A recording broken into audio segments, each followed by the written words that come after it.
అయితే ఏమంటారు, వాడికి సమాధానం లేదు కాబట్టి ఏం చేస్తాడు, నన్ను ఎంతసేపు అవమానించే ప్రయత్నం చేయడము, నా పిల్లము ఇంకోటి అంటాడు. ఏదైనా మేక్ సెన్స్ మాట్లాడాలి, ఏదైనా ఆధారం ఉంటే బయట పెట్టాలి. ఎంతసేపు మనని అవమానించాక, ఎందుకంటే బిగ్గర్ ఆడియన్స్ చూస్తారు కాబట్టి నా మీద ఏ బురద వెళ్ళినా అది నిజమని నమ్ముతారని వాళ్ళ ఆలోచన. ప్రజలు చూసే వాళ్ళకి తెలియదా, నేను అట్లా ఏదో 1,30,00,000 తీసుకొని అమ్మాయిలతోటి బ్రోకర్ చేస్తున్నా అన్నాడు. అట్లా చేస్తుంటే అమెరికా పోలీసులు నేను ఇంకా ఇట్లా బయట ఉండనిస్తారా, లోపల పెడతారా?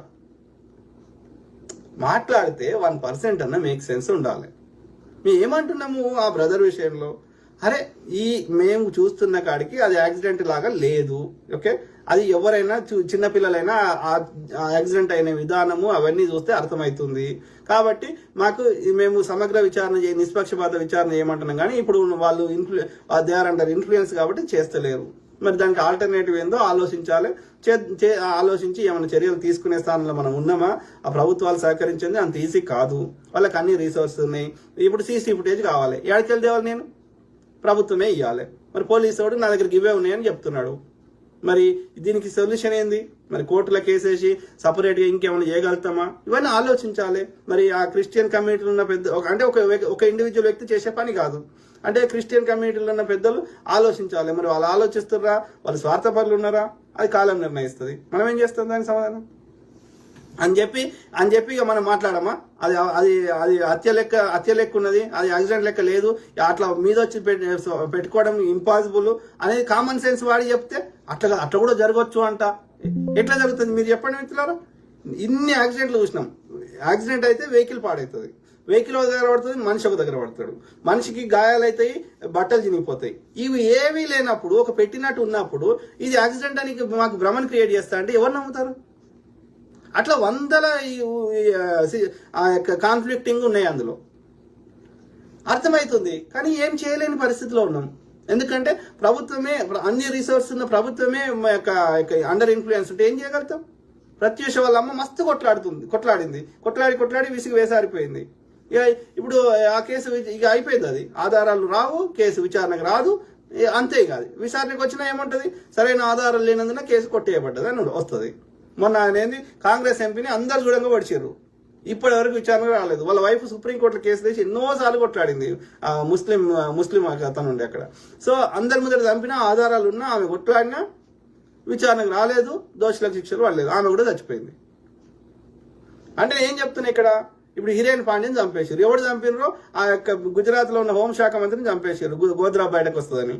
మరి ఇప్పటివరకు ఎవరు చంపినరో ఈ విచారణకు రాదు. మొన్న పార్లమెంట్ మీద దాడి జరిగింది, పొగ బాంబు పెట్టారు, ఇప్పటివరకు విచారణ జరగలేదు, ఎవరిని దోషులకు శిక్షలు పడలేదు. పుల్వామా దాడి జరిగింది, ఇప్పటివరకు విచారణ జరగలేదు, దోషులకు శిక్షలు పడలేదు. అంటే ఎందుకు జరుగుతుంది? ఎందుకు మరి కాంగ్రెస్ హయాంలో ఏదైనా ఇన్సిడెంట్ జరిగితే విచారణ జరిగింది, శిక్షలు పడ్డాయి, అబ్జర్వ్ ఉరిదీసిండ్రు, భక్తులు ఉరిదీసిండ్రు. ఆ యొక్క ఇది భక్తులు అంటే నేపాల్లో వారిపోతుంటే తీసుకొచ్చి దిల్సుఖ్నగర్ దాడులు చేస్తే లోపల వారేసిండ్రు. మరి కాంగ్రెస్ అన్ని ప్రజ్ఞా ఠాకూర్ అంటే మహారాష్ట్రలో మాలేగావ్, కోరేగావ్లో బాంబులు పెట్టిస్తే ఆమెను అరెస్ట్ చేసిండ్రు. కాంగ్రెస్ హయాంలో విచారణ చేసి దోషులకు శిక్షలు పడ్డాయి. మరి ఇప్పుడు ఎందుకైతే లేవు? అంటే ఇక్కడ పై స్థాయిలో బీజేపీ కావాలని చేయిస్తుంది అనేది మనకి క్లియర్గా అర్థమవుతుంది. కంచె చేను వేస్తే ఇక కాపలా ఉంది, కంచెను కట్టిందే కాపలా ఉంచడానికి. ఆ కంచెనే చేను వేసినాక చేనుని కాపలా ఉంచేది ఎవరు? అన్ఫార్చునేట్ అన్నప్పుడు మాకు మిగిలిన ఒకే ఒక ఆప్షన్ ప్రజల్ని ఎడ్యుకేట్ చేసి మీకు ఓటేయకుండా చేయడం, మీ అధికారాన్ని దింపేయడం. మీ అధికారం ఇవ్వడం వల్ల మీరు ప్రజలకు సేవ చేస్తారేమో అని మీకు అధికారం ఇచ్చినాం. దాన్ని దుర్వినియోగపరుస్తున్నప్పుడు మాకు ఇంకా మా చేతులన్నీ కట్టేసినప్పుడు మాకు ఎలాంటి ఆధారాలు మేము తెచ్చుకునే అన్ని రిసోర్సెస్ని అన్ని సోర్సెస్ని మాకు కట్ చేసినప్పుడు, మీ అధికారాన్ని దుర్వినియోగం చేసినప్పుడు నాకు ఉన్న అదర్ ఆల్టర్నేటివ్ ఏంది? ప్రజల్ని ఎడ్యుకేట్ చేసి మీకు ఓట్లు మీ అధికారాన్ని దింపడమే కదా. అదే చేస్తున్నాం, సింపుల్. అది ఇప్పుడు యాక్సిడెంట్ అనడానికి ఆయన ఐజీ గారు, ఏలూరు ఐజీ గారు అశోక్ కుమార్ గారు ఏది ఉన్నాయి లేని స్టోరీలన్నీ అల్లి చెప్తున్నాడు. అది హత్య అనడానికి కాన్ఫ్లిక్ట్ ఉన్న దానికి ఏదైనా అడిగితే సమాధానం చెప్తలేడు. అట్లా కూడా కావచ్చు అంటాడు. లేదంటే కుటుంబ సభ్యులు వాళ్ళ యొక్క ప్రైవసీని భంగం చేయొద్దు అంటాడు. ఇంకేం ప్రైవసీ బొచ్చు ఏముంటుంది? మగవాడికి బయటకు చెప్పుకోలేని ఏముంటాయి? రెండే ముచ్చట్లు ఉంటాయి. అయితే వాడు తాగుతాడు, లేకపోతే తిరుగుతాడు. అయితే అఫైర్లు ఉంటాయి, లేకపోతే మందు తాగుతాడు, గితే కదా. అంతకుమించి ఏముంటాయి మగవానికి? అంటే అవి అవి అవి తెలిసిందనుకో, తాగుతాడో ఆ పేర్లు ఉన్నాయి అనుకో, తెలిసిందనుకో ఏమవుతుంది? మనం ఏం కోరుకుంటున్నాం? ఆయన ఆ రోజు ఏమైంది, ఆ రోజు అది హత్యనా యాక్సిడెంటా? మీరు యాక్సిడెంట్ అంటున్నారు, కాదు మేము హత్య అంటున్నాం. ఆ రోజు వరకు మాకేమైందో కావాలి. అంతకుముందు ఆయన ఎవరితో తిరిగిండు, ఏ బార్లో తాగిండు, ఇంకోటి చేసిండు, మాకు సంబంధం లేదు. అవునా కదా? Common sense. ప్రతి వ్యక్తికి ప్రైవేట్ లైఫ్ ఉంటుంది, ఇంకో లైఫ్ ఉంటుంది, రైట్? అంతకుముందు ఆయన ఏడికి పోయిండు, ఏం చేసిండు, మనకేం సంబంధం? మనకి ఓన్లీ అది హత్యనా యాక్సిడెంట్ అనేది మనకు ప్రూవ్ కావాలి. మీరు యాక్సిడెంట్ అని కేసు క్లోజ్ చేసే ప్రయత్నం చేస్తారు. కాదు అది హత్య అని మేము బలంగా నమ్ముతున్నాం. ఆ రోజు ఎవరితో మాట్లాడిండు, ఏడికి పోయిండు, నిజంగా మీరు చూపెడుతున్న ఫుటేజ్లో ఆ బ్రదర్వేనా, లేకపోతే ఒరిజినల్ ప్రవీణ్ కూడా ట్రావెల్ చేసిండు, మనకు వచ్చిన సమాచారం ఆయన ఎవరితో మాట్లాడినా మనకు సమాచారం ఉంది, ఏ టైంలో మాట్లాడిన సమాచారం ఉంది. కాబట్టి ఆ ఒరిజినల్ ప్రవీణ్ గారి యొక్క సీసీ ఫుటేజ్లు మీ దగ్గర ఉన్నాయి, కానీ మీరు రిలీజ్ చేస్తలేరు. ఆ నయారా బంక్ దగ్గర ఆ రోజు నెక్స్ట్ డే మొత్తం ఉన్న సీసీ కెమెరాలు ఇవ్వండి.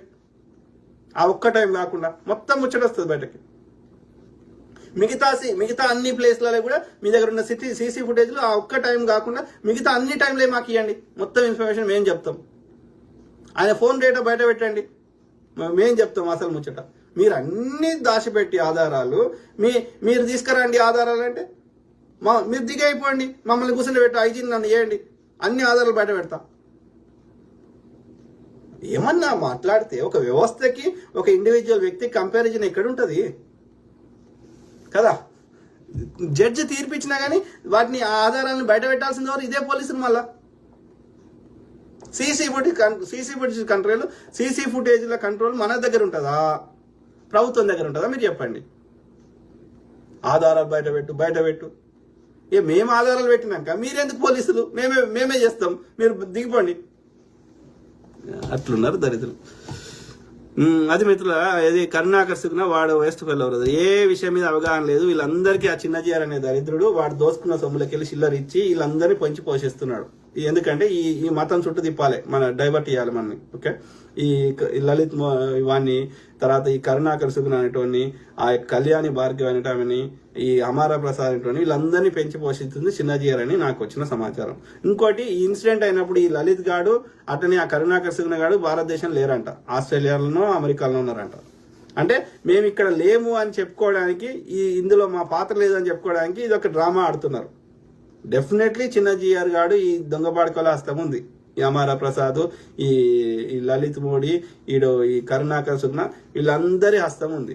కాకపోతే వీళ్ళందరికీ అప్రూవల్ చేసింది ఆడ అమిత్ షా చెప్పినట్టు ఈ కూటమి ప్రభుత్వం ఉంటుంది. ఈ పవన్ కళ్యాణ్ గాడు వీళ్ళందరికీ ఏంటంటే అధికారం కావాలి అంతే.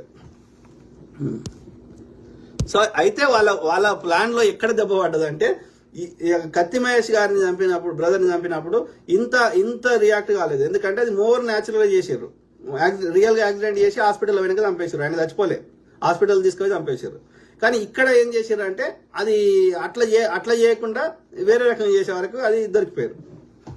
దొరికిపోవడం వల్ల ఇంత పెద్ద ఇష్యూ అవుతుంది అనుకోలే వాళ్ళు, ఇట్లా ఇంత రియాక్షన్ వస్తుంది అనుకోలే. నీలా హరీష్